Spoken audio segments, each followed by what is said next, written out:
সূরাতুশ শুআরার ভিতরে আল্লাহ বলেন, তোমরা সেই দিনকে ভুলে যেও না যেই দিবসে মানুষ সমস্ত ধন সম্পদ এবং জনসম্পদ নিয়ে অহংকার করে, গর্ব করে, তাকাব্বুরি করে, তাতে কোনো কাজে আসবে না।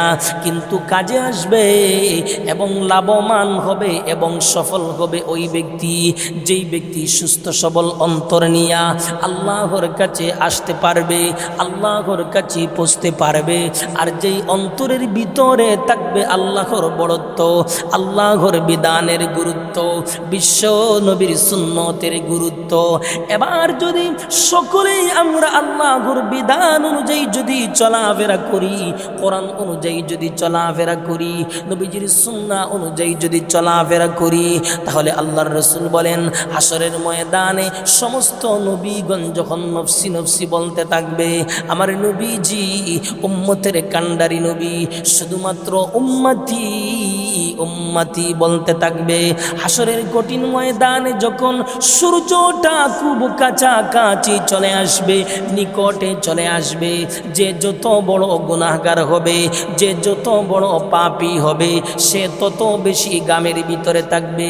কারো গাম থাকবে টাকনু পর্যন্ত, কারো গাম থাকবে হাঁটু পর্যন্ত, আবার কেউ বা গামের ভিতরে ডুবতে থাকবে।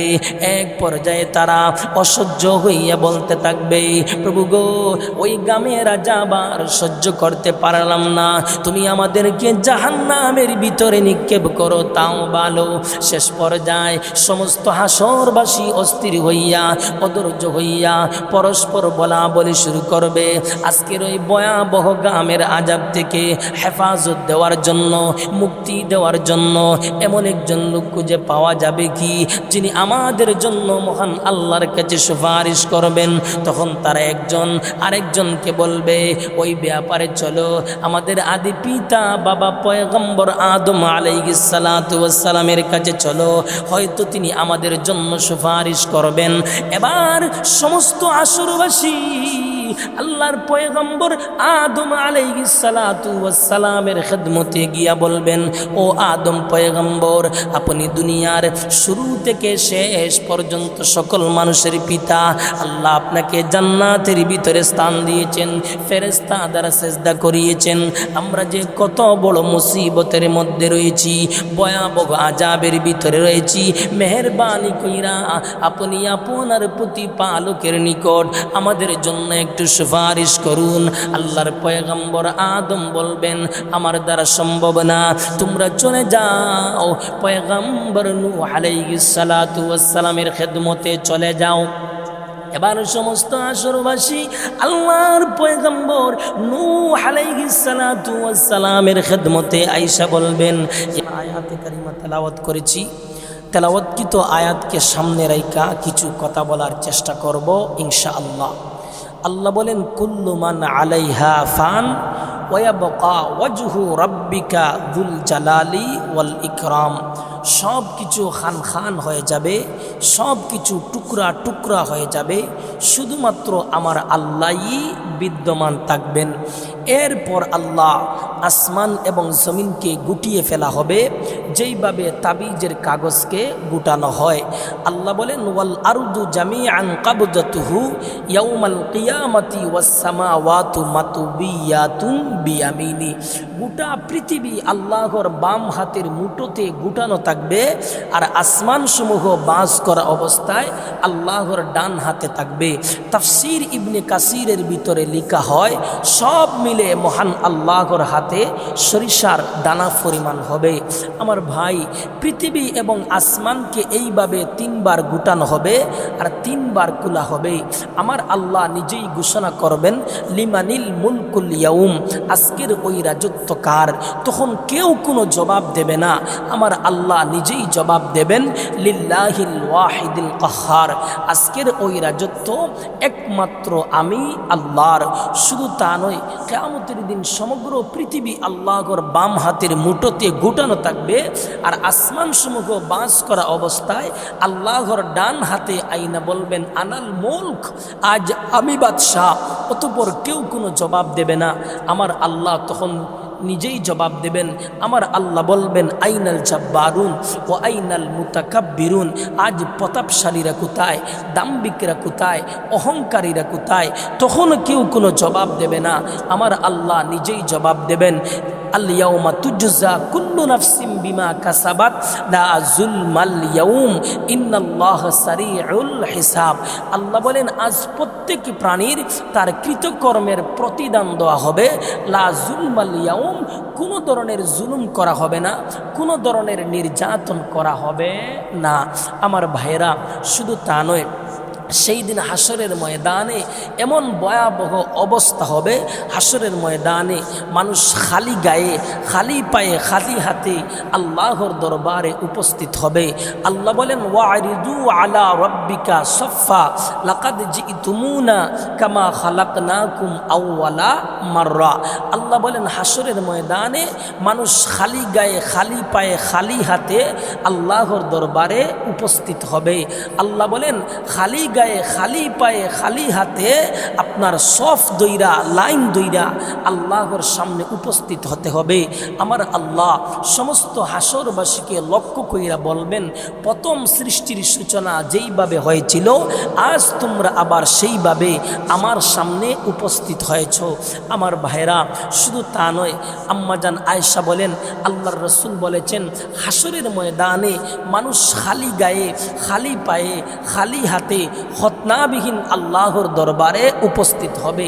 আম্মাজান আয়েশা নবীজির জবান মুবারকের কথা শুইনা জিজ্ঞাসা করলেন, ইয়া রাসূলুল্লাহ, সেই দিন হাসরের ময়দানে পুরুষ এবং মহিলা কি ওইভাবে উঠবে, একজন আরেকজনকে দেখবে? আল্লাহর রসুল বলেন, ও আয়েশা, সেই দিন হাসরের ময়দানে এমন ভয়াবহ অবস্থা হবে, হাসরের ময়দানে সবাই ঊর্ধ্বমুখী অবস্থায় থাকবে, কেউ কারো দিকে তাকানোর কোনো সুযোগ নাই, এর ইচ্ছাও কারো অন্তরের ভিতরে আসবে না। আমার ভাইরা, শুধু তা নয়, সেই দিন হাসরের ময়দানে সর্বপ্রথম ইব্রাহিম পয়গম্বরকে কাপড় পরিধান করানো হবে।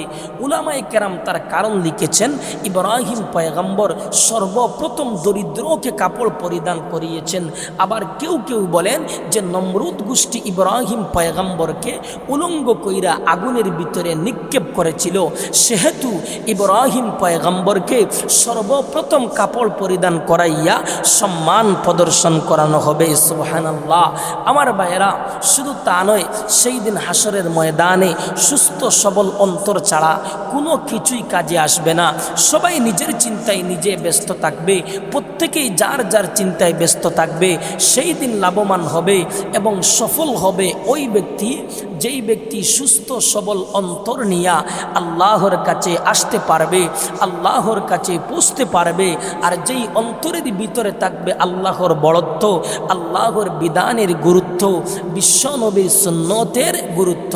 আসুন, এজন্য মহান আল্লাহ সূরাতুশ শুআরার ভিতরে আল্লাহ বলেন, ইয়াউমা লা ইয়ানফাউ মালুন ওয়ালা বানুন ইল্লা মান আতাল্লাহা বিকলবিন সালিম। এজন্য মহান আল্লাহ রাব্বুল আলামিন সূরাতুশ শুআরার ভিতরে আল্লাহ বলেন, তোমরা সেই দিনকে বলে যেও না যেই দিবসে মানুষ সমস্ত ধন সম্পদ এবং জনসম্পদ নিয়ে অহংকার করে, গর্ব করে, তাকাব্বুরি করে, তাতে কোনো কাজে আসবে না। কিন্তু কাজে আসবে এবং লাভবান হবে এবং সফল হবে ওই ব্যক্তি, যেই ব্যক্তি সুস্থ সবল অন্তর নিয়ে আল্লাহর কাছে আসতে পারবে, আল্লাহর কাছে পৌঁছতে পারবে। আর যেই অন্তরের ভিতরে থাকবে আল্লাহর বড়ত্ব, আল্লাহর বিধানের গুরুত্ব, বিশ্ব নবীর সুন্নতের গুরুত্ব। এবার যদি সকলেই আমরা আল্লাহর বিধান অনুযায়ী যদি চলাফেরা করি, কোরআন অনুযায়ী যদি চলাফেরা করি, নবীজির সুন্নাহ অনুযায়ী যদি চলাফেরা করি, তাহলে আল্লাহর রাসূল বলেন হাসরের ময়দানে সমস্ত নবীগণ যখন নফসি নফসি বলতে থাকবে, আমার নবীজি উম্মতের কান্ডারি নবী শুধুমাত্র উম্মতি উম্মতি বলতে থাকবে। হাসরের কঠিন ময়দানে যখন সূর্যটা খুব কাছাকাছি চলে আসবে, নিকটে চলে আসবে, যে যত বড় গুনাহগার হবে, যে যত বড় পাপী হবে, সে তত বেশি গামের ভিতরে থাকবে। কারো গাম থাকবে টাকনু পর্যন্ত, কারো গাম থাকবে হাঁটু পর্যন্ত, আবার কেউ বা গামের ভিতরে ডুবতে থাকবে। এক পর্যায়ে তারা অসহ্য হইয়া বলতে থাকবে, প্রভু গো, ওই গামের আযাবার সহ্য করতে পারলাম না, তুমি আমাদেরকে জাহান্নামের ভিতরে নিক্ষেপ করো তাও ভালো। শেষ পর্যায়ে সমস্ত হাসরবাসী অস্থির হইয়া অধৈর্য হইয়া পরস্পর বলা বলি শুরু করবে, আজকের ওই ভয়াবহ গামের আযাব থেকে হেফাজত দেওয়ার জন্য, মুক্তি দেওয়ার জন্য এমন একজন লোক খুঁজে পাওয়া যাবে কি, যিনি আমাদের জন্য মহান আল্লাহর কাছে সুপারিশ করবেন। তখন তারা একজন আরেকজনকে বলবে, ওই ব্যাপারে চলো আমাদের আদি পিতা বাবা পয়গম্বর আদম আলাইহিস সালাতু ওয়াস সালামের কাছে চলো, হয়তো তিনি আমাদের জন্য সুপারিশ করবেন। এবার সমস্ত আসরবাসী আল্লাহর পয়গম্বর আদম আলাইহিস সালাতু ওয়াস সালামের খিদমতে গিয়া বলবেন, ও আদম পয়গম্বর, আপনি দুনিয়ার শুরু থেকে শেষ পর্যন্ত সকল মানুষের পিতা, আল্লাহ আপনাকে জান্নাতের ভিতরে স্থান দিয়েছেন, ফেরেশতা দ্বারা সেজদা করিয়েছেন। আমরা যে কত বড় মুসিবতের মধ্যে রয়েছি, ভয়াবহ আযাবের ভিতরে রয়েছি, মেহেরবানি কইরা আপনি আপনার প্রতিপালকের নিকট আমাদের জন্য একটু সুপারিশ করুন। আল্লাহর পয়গম্বর আদম বলবেন, আমার দ্বারা সম্ভব না, তোমরা চলে যাও, পয়গম্বর নূহ আলাইহিস সালাতু ওয়াস সালামের খিদমতে চলে যাও। এবার সমস্ত আসরবাসী আল্লাহর পয়গম্বর নূহ আলাইহিস সালাতু ওয়াস সালামের খিদমতে আয়েশা বলবেন, ইয়া নূহ আনতা আউয়ালুর রাসূল ইলা আহলিল আরদ ওয়া কাদ সাম্মাকাল্লাহু আবদান শাকুরা ইশফা লানা ইলা রাব্বিক। ও আল্লাহর পয়গম্বর নূহ, আপনি দুনিয়াবাসীর নিকট সর্বপ্রথম রাসূল ছিলেন, আল্লাহ আপনাকে শুকর যার বান্দা হিসাবে নির্ধারণ করেছেন, 1000 বছর হায়াত দান করছেন। আমরা যে কত বড় মুসিবতের মধ্যে রয়েছি, ভয়াবহ আযাবের ভিতরে রয়েছি, আপনি তা স্বচক্ষে দেখতে পাচ্ছেন। মেহেরবানি কইরা আপনি আপনার প্রতিপালকের নিকট আমাদের জন্য একটু সুপারিশ করুন। নূহ পয়গম্বর বলবেন, আমার দ্বারা সম্ভব না, চইলা যাও ইব্রাহিমের কাছে। ইব্রাহিম বলবেন, আমার দ্বারা সম্ভব না, চইলা যাও মুসা পয়গম্বরের কাছে। মুসা পয়গম্বর বলবেন, আমার দ্বারা সম্ভব না, চলে যাও ঈসা পয়গম্বরের কাছে। ঈসা পয়গম্বর বলবেন, আমার দ্বারা সম্ভব না, তোমরা চলে যাও আখিরি জমানার পয়গম্বর নবী মুহাম্মদুর রাসূলুল্লাহর কাছে চইলা যাও। এবার সমস্ত আসরবাসী আমার আপনার নবী বিশ্ব নবী রাহমাতুল লিল আলামিনের খিদমতে আয়েশা বলবেন, ইয়া মুহাম্মদ আনতা রাসূলুল্লাহ ওয়া খাতামুল আম্বিয়া ওয়া গুফিরা লাকা মা তাকাদ্দামা মিন যামবিক ওয়া মা তাআখারা ইশফা লানা ইলা রাব্বিক আলা তারা মা নাহনু ফি। ও মুহাম্মদ, আপনি হলেন সর্বশেষ এবং সর্বশ্রেষ্ঠ পয়গম্বর। আল্লাহ আপনার আগের পিছনের সমস্ত জিন্দেগির গুনাহ মাফ কইরা দিয়েছেন। আমরা যে কত বড় মুসিবতের মধ্যে রয়েছি, ভয়াবহ আযাবের ভিতরে রয়েছি, মেহেরবানি কইরা আপনি আপনার প্রতিপালকের নিকট আমাদের জন্য একটু সুপারিশ করুন। তখন নবীজি বলবেন, আনা আল্লাহ, হা আমি এর জন্য। এবার জিবরাইল আমিন বুরাক নিয়ে আসবেন। বিশ্ব নবী বলেন, আমাকে নিয়ে রওনা হবেন। তখন আমি আরশের নিচে সেজদায় পড়ে যাব। সেজদায় পইলা আমি আমার মাওলা আল্লাহর এমন গুণাগুণ গাইতে শুরু করব যেই গুণাগুণ অতীতে কেউ কোনোদিন করে নাই। আল্লাহ আমার অন্তরের ভিতরে এমন প্রশংসা ঢেলে দেবেন যা ইতিপূর্বে কারো অন্তরের ভিতরে ঢেলে দেওয়া হয় নাই। তখন আল্লাহ বলবেন, ইয়া মুহাম্মদ ইরফা রাসাকা সাল তুতা, ও মুহাম্মদ তুমি মাথা তুলো, তুমি সুপারিশ করো, তোমার সুপারিশ মঞ্জুর করা হবে। এবারে নবীজি মাথা তুইলা বলেন, ইয়া রাব্বি উম্মতি, ইয়া রাব্বি উম্মতি, প্রভু গো আমার উম্মতের প্রতি দয়া করো। তখন আল্লাহ বলবেন, ইয়া মুহাম্মদ আদখিল মিন উম্মতিকা মান লা হিসাবা আলাইহি মিনাল বাবিল আইমান মিন আবওয়াবিল জান্নাহ। ও মুহাম্মদ আপনার যেসব উম্মত হিসাব ছাড়াই জান্নাতে যাওয়ার উপযুক্ত, আপনি তাদেরকে জান্নাতের ডান দিকের দরজা দিয়া প্রবেশ কইরা দিন। সুবহানাল্লাহ। আল্লাহ বলবেন, ইয়া মুহাম্মদ আদখিল মিন উম্মতিকা মান লা হিসাবা আলাইহি মিনাল বাবিল আইমানি মিন আবওয়াবিল জান্নাহ। ও মুহাম্মদ আপনার যেসব উম্মত হিসাব ছাড়াই জান্নাতে যাওয়ার উপযুক্ত, আপনি তাদেরকে জান্নাতের ডান দিকের দরজা দিয়া প্রবেশ কইরা দিন। সুবহানাল্লাহ। আল্লাহর রাসূল বলেন, এরপর আমি হিসাব শুরু করার জন্য সুপারিশ করব, আমার সুপারিশ মঞ্জুর করা হবে। অতঃপর হিসাবের কার্যক্রম শুরু হয়ে যাবে। এক বর্ণনায় পাওয়া যায়, কে সর্বপ্রথম হিসাব দিবে তা নিয়ে সাহাবাই কেরামের মাঝে ঠেলাঠেলি শুরু হয়ে যায়। শেষ পর্যন্ত আবু বকরকেই পাঠানো হয়। আবু বকর হিসাব দিতে গিয়া এমন কান্নাকাটি শুরু করলেন, আল্লাহ আবু বকরকে কিছুই জিজ্ঞাসা করেন নাই। আল্লাহ বলেন, আবু বকর যাও তোমার ক্ষমার ঘোষণা। এবার ওমর প্রবেশ করলেন, ওমরকে বললেন, যাও তোমার ক্ষমার ঘোষণা। এবার উসমান প্রবেশ করলেন, উসমানকে বললেন, যাও তোমার ক্ষমার ঘোষণা। এবার আলী প্রবেশ করলেন, আলীকে বললেন, যাও তোমার ক্ষমার ঘোষণা। আমার ভাইরা, আমরা এমন একজন দামি নবীর উম্মত, যেই নবীর হাসরের ময়দানে এত শান মান মর্যাদা। আল্লাহর রাসূল বলেন, হাসরের ময়দানে আমি আদম সন্তানদের সরদার হব, সেই জন্য আমি গর্ব করি না। আমি সমস্ত নবী রাসূলগণের সরদার হব, সেই জন্য আমি গর্ব করি না। মহান আল্লাহ আমাকে হাউজে কাউসার দান করবেন, সেই জন্য আমি গর্ব করি না। ওই প্রসঙ্গে ফাজাইলে আমলের ভিতরে রয়েছে, একবারে কিছু সংখ্যক সাহাবায়ে কেরাম বৈশা আলোচনা করছেন। আল্লাহ ইব্রাহিমকে বন্ধু বলে ঘোষণা দিয়েছেন, উপাধি দিয়েছেন খালিলুল্লাহ। আল্লাহ মূসার সাথে কথা বলেছেন, উপাধি দিয়েছেন কালিমুল্লাহ। আল্লাহ ঈসা পয়গম্বরকে কোন শব্দ দ্বারা সৃষ্টি করছেন? উপাধি দিয়েছেন রূহুল্লাহ। আল্লাহ সুলাইমান পয়গম্বরকে এত ক্ষমতা দান করছেন, উপাধি দিয়েছেন খলিফাতুল্লাহ।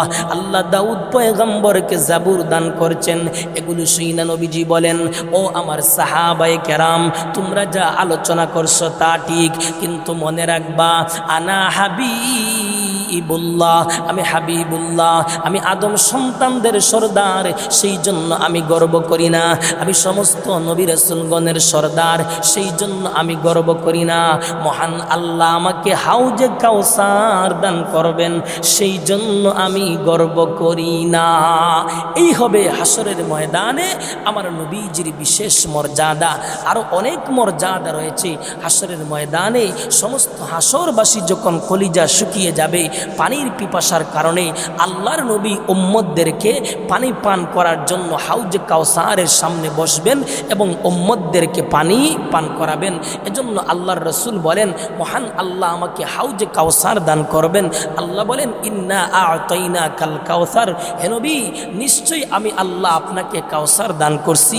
আল্লাহর রাসূল বলেন, আমার হাউজ এত বড় হবে, আদন এবং উম্মানের মাঝে যেই পরিমাণ দূরত্ব, আমার হাউজের একদিক থেকে আরেক দিকের দূরত্ব হবে ততটুকু। আমার হাউজের পানি হবে বরফের চাইতে ঠান্ডা, দুধের চেয়েও সাদা, মধুর চেয়েও মিষ্টি।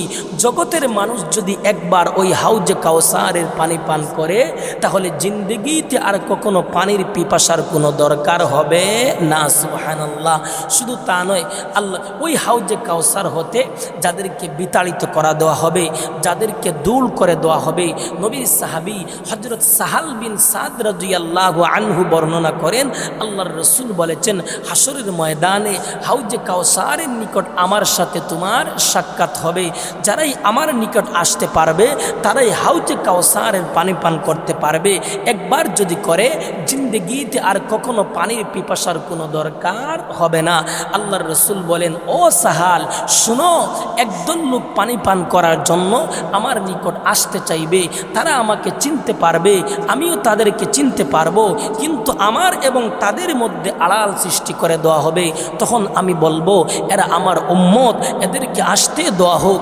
জবাব দেওয়া হবে, ইয়া রাসূলুল্লাহ এরা আপনার উম্মত ঠিক, কিন্তু এরা আপনার উম্মত হওয়ার পরও আপনার অনুপস্থিতিতে ইসলামকে বিকৃত করছে, দিনকে বিকৃত করছে, ধর্মের ভিতরে নতুন নতুন জিনিস আবিষ্কার করছে। তখন নবীজি বলবেন, সুহকান সুহকান লিমান গায়্যারা বাদি, দূর হও যারা আমার পর ইসলামকে বিকৃত করছে, ধর্মের ভিতরে নতুন নতুন জিনিস আবিষ্কার করছে, এরা জান্নাতে তো যাওয়া দূরের কথা, হাউজে কাউসারের পানিও তাদের নসিব হবে না, নাউজুবিল্লাহ। আমার ভাইয়েরা শুধু তা নয়, এই হাউজে কাউসারের পানি পান করতে হলে নবীজির সুন্নাহ অনুযায়ী জীবনযাপন গঠন করতে হবে, নবীজির তরিকা অনুযায়ী জীবনযাপন গঠন করতে হবে। কারণ আল্লাহর রাসূল উম্মতের জন্য এত দেওয়ানা, উম্মতের জন্য এত পাগল। আল্লাহর রাসূল হাসরের ময়দানে উম্মতের অবস্থা পর্যবেক্ষণের জন্য বিশ্বনবী সময়ের ব্যবধানে 3 জায়গার ভিতরে অবস্থান করবেন। পুলসিরাত, মিজান, হাউজে কাউসার, ওই 3 জায়গার ভিতরে অবস্থান করবেন। নবীর সাহাবী আনাস বলেন, ইয়া রাসূলুল্লাহ, ওগো নবীজি হাসরের দিন কিন্তু আপনি আমার জন্য সুপারিশ করবেন। আল্লাহর রাসূল বলেন, ওরে আনাস, বলে হ্যাঁ আমি তোমার জন্য সুপারিশ করব। নবীর সাহাবী আনাস বলেন, ইয়া রাসূলুল্লাহ আপনি যে আমার জন্য সুপারিশ করবেন আমি আপনাকে কোথায় গিয়া তালাশ করব? নবীজি বলেন, পুলসিরাতের নিকট তালাশ করো। নবীর সাহাবী আনাস বলেন, ইয়া রাসূলুল্লাহ ওগো নবীজি পুলসিরাতের নিকট যদি না পাই তাহলে কোথায় গিয়ে তালাশ করব? মিজানের নিকট গিয়া তালাশ করো। নবীর সাহাবী আনাস বলেন, ইয়া রাসূলুল্লাহ মিজানের নিকট যদি না পাই তাহলে কোথায় গিয়া তালাশ করব? নবীজি বলেন, হাউজে কাউসার এই 3 জায়গার ভিতর থেকে যে কোনো এক জায়গায় আমি বিশ্ব নবীকে পাওয়া যাবে। সুবহানাল্লাহ। আল্লাহর রাসূল বলেন, হাসরের ময়দানে এই 3 জায়গার ভিতর থেকে যে কোনো এক জায়গায় আমি বিশ্ব নবীকে পাওয়া যাবে। আমার ভাইরা, এজন্য আমরা এই নবীর আমরা উম্মত, এই নবীর আমরা উম্মত হওয়ার পরও আমরা নবীকে ভালোবাসি না, নবীকে মহব্বত করি না। এজন্য এই নবীজির সুপারিশ যদি অর্জন করতে চাও তাহলে নবীর সুন্নাহকে ভালোবাসতে হবে, নবীর তরিকা অনুযায়ী জীবনযাপন গঠন করতে হবে। আসুন আল্লাহ পাক রব্বুল আলামিন আমাদের সকলকে নবীজির সুন্নাহ অনুযায়ী, নবীজির তরিকা অনুযায়ী জীবনযাপন আল্লাহ যেন সকলকে গঠন করার তৌফিক দান করেন। আমিন। ও আখিরু দাওয়ানা আনিল হামদুলিল্লাহি রাব্বিল আলামিন।